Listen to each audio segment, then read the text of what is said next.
Hey guys, today I'm gonna show y'all how to enable quick launch on Xiaomi Redmi 9A. Firstly, go into the settings. Now scroll a bit down and go into additional settings, button shortcuts, launch camera,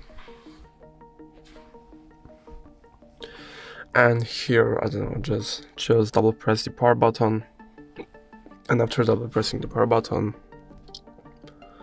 camera is going to turn on, right? So it has turned on. Let's try again. Why, I don't know why is it. I mean, it kind of works, but not really. Maybe I'll try to long press the home button. Yes, now it's turned on the camera. So that's going to be all. If I helped you, please leave a like and subscribe. And if you have any more questions, let us know in the comments.